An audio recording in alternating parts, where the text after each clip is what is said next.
Good afternoon, ladies and gentlemen. First of all, I would like to thank the organizer, the speakers, the attendees for this fantastic workshop, which provided enormous, very interesting discussion on this very important population, which is highly increasing.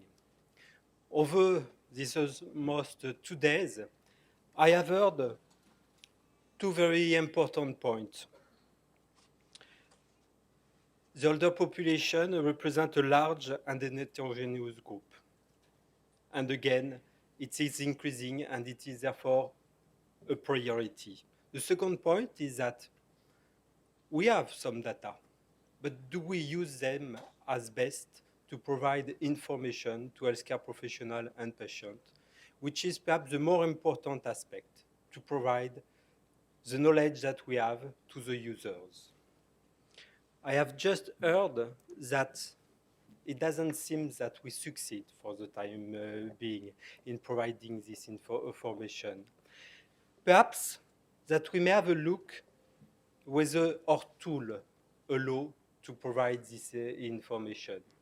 So to provide clear information, we have first of all to look at which are the needs. And again, this workshop was very useful for this purpose. We need to provide evidence-based information, so we need data. And in this respect, we have to think about which kind of data we should have pre-authorization and post-authorization. We all know that pre-authorization population is not reflecting the full use of medicines after marketing authorization. But we have to do our best to identify as early as possible the factors which will modify, impact the benefit and risk in the different population, the different type, for example, of older people. So which are our tools? The IPAR.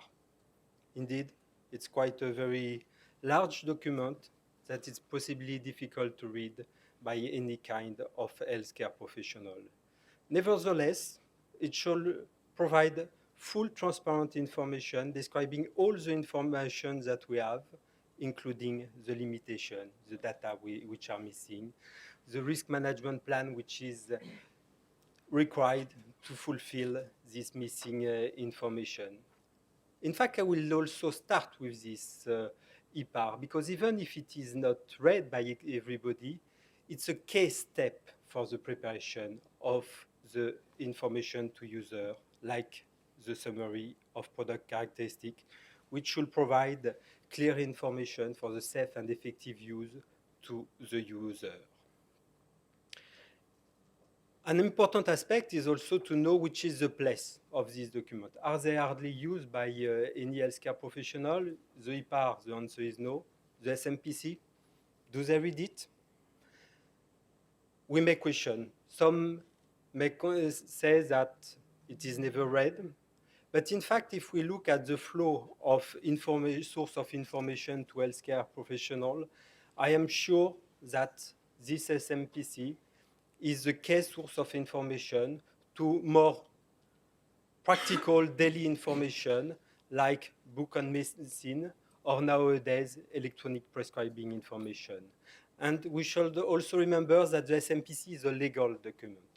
So it's very important to have it nice in order that it is used even if it is used indirectly. But again, I would like to have your point of view on the use of those documents. So I will start with the need. This is just a slide that I prepared almost randomly to try to have a better idea on who is the population. We have said that there are two aspects. There are physiological changes and comorbidity. Physiological changes, they are known for quite a while. So perhaps that we have to pay attention to it. And of course, it includes the renal function, which is very important.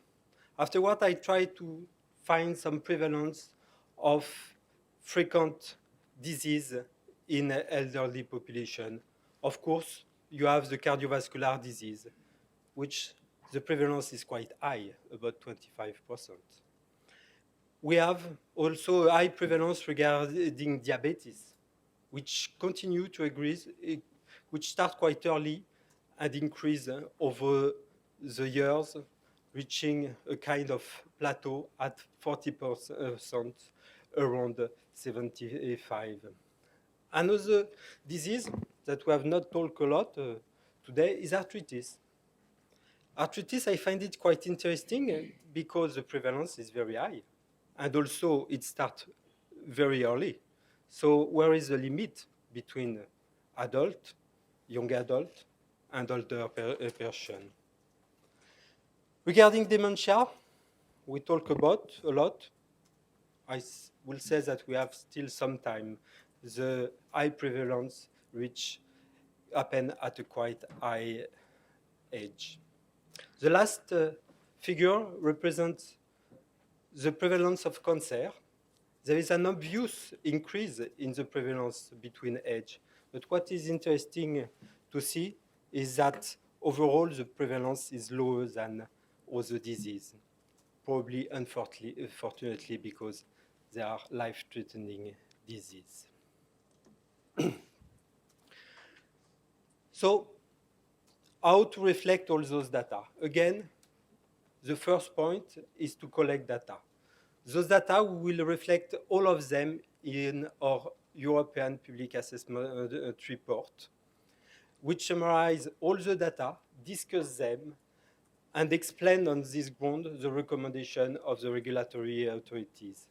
For the benefit risk, defining the population to be treated, the indication of the product, but also identifying the need for post-authorization data in risk management plan. Last, it is very important that this assessment look at how the information, in particular the SMPC, should optimize the benefit and reduce the risk. What have we done for the older population? We have recently revised our template of assessment report to focus reviewer attention on presentation and discussion of geriatric data. We have asked presentation of available data according to demographic table for pharmacokinetic data, for clinical trial data, and we have used the age group defined by E7. We are also asking to consider whether the population included in the clinical trial has been adequately selected. And based on that, we are asking that there is a specific discussion on benefit risk, on the need of dose adjustment, of special warning, of risk minimization activities for older population. One key question is, can data be extrapolated? That's very important because we may not have all the data that will be ideal at the time of marketing authorization. But does this prevent us to grant an indication, including in the older population? We should look at all the available data that we have, not only the data in the older population. For example, if we look at ORIPAR, we are already asking some PK analysis by age, depending on age, gender, race, metabolic polymorphism, renal function. Of course, all these data could be very useful to be considered to know whether the data that we have currently are sufficient to extrapolate the indication to a broader population or whether other data are necessary. And it's not only the PK data, it's also the pharmacodynamic data. We are asking secondary pharmacology, where we are looking at blood pressure, biochemistry, LA, ECG data. All of that may be useful to consider whether there is a particular risk in an older population. So based on that, we can also do subgroup analysis, pooled analysis in older population in order to have a good idea of what is needed or whether the current data allow generalizability. Last, but very important, there are comorbidity, there are polymedication. We assess carefully drug interaction. And science has progressed a lot over the last year. We are assessing them more and more, and it's something which is very important to look at and to inform. So we have data, but it's also very important to look at them, to see what is the best information we can extract from this data. And this is a legal requirement. The Directive 2001/83 asks that the overview, which is more or less the overall assessment of the data, evaluate how the summary of product characteristic will optimize the benefit and manage the risk. So what is the summary of product characteristic? Legally, it should be the basis of information for healthcare professionals on how to use the medicinal product safely and effectively. We don't expect that each healthcare professional reads the EPAR. We have to provide a practical, easy-to-read document. For this purpose, there is a European Commission guideline which explains how best to present the information in order that it is helpful to healthcare professionals.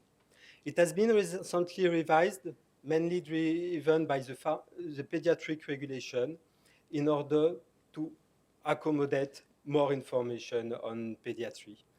At this time, we were already working with healthcare professional working group, and they have highlighted the importance of older population. So we adapted the guideline in order to fit inclusion of data in all kinds of subgroups. And we have recommended that each section of the SMPC provide information on the overall population and then identify subpopulation of interest to inform about the specificities of for this population, including elderly population. This is a summary of this SMPC guideline. In fact, I prepared this slide initially to inform about what has changed for the pediatric population. And in fact, it was very easy to translate it for the elderly population because more or less all the possibilities are here. First of all, the therapeutic indication. We are asking to state the age group for which the product is indicated, specifying the age limit. We are applying for the pediatric population. I will say that the option will be possible for geriatric, but is it reasonable? There is a framework for the pediatric population where we are carefully looking at the data which should be developed, and they are mandatory to be developed. We are not yet at this stage for the geriatric population, so perhaps we should be careful, but at least perhaps it will be relevant to consider this possibility when we are making our assessment on the benefit risk of the in the geriatric population. Perhaps that if we have a serious safety signal, we should limit the age. This is open for debate. I will appreciate your feedback. I will not go through all the sections, but as you can see, more or less in all sections, there is a possibility to provide information in elderly. It's also clearly written that the lack of data should not lead to contraindication, and that this is very important. Otherwise, it may lead to limiting access to proper treatment to older population. In the sake of time, I will jump to section 5.1. Because here we have not the option to provide clear information on elderly population. There is something in the guideline which says that in exceptional cases, when clinically relevant information from a subgroup is available, it could be presented. Perhaps it's here that there is a problem. The older population is a well-identified important population. Perhaps that we should proactively say that we have to provide information, clinical efficacy data in this population. It's not all to offer a possibility to provide information, it has to be clear, useful, and using words such as use with caution, there is limited data, is poorly informative. So when we have data, we have to mention it. When we have limited data, if useful, we may think about stating it. When there is no information, we have to acknowledge it. This happened already. You have two examples that I will not read, but we start to provide information which may be useful. Last slide, I jump to the last slide, discussion area for improvement. What about the IPAR? Can we improve it? Even if not all the doctors read it, is it as easy to find information in pre-authorization and post-authorization? Yesterday, I think that somebody said that one way to go when there is a lack of information in the older population is to ask that it is developed post-marketing. Is it easy to find in the IPAR post-authorization? Is the SMPC fulfilling its objective? Can we improve it? I think that first of all, we should better implement our guideline, our SPC guideline, and not only for the older population, but for all population, all comorbidities. We could improve the structure because SMPC are longer and more complex. I will leave aside the concept of frailty, which was discussed yesterday. We could perhaps include more information on efficacy in section 5.1 and on safety in section 4.8. One important point is clearer information on drug interaction. Science has progressed. Is the guideline still up to date, or could we slightly revise it in order to provide more information? Again, the SMPC is a must to prepare a clear package leaflet. Last, in order to better implement our SMPC guideline, we have set up an internal web page that we share within the regulatory sector, where we present our recommendation for better presenting information in the SMPC. We will add a specific presentation for older population.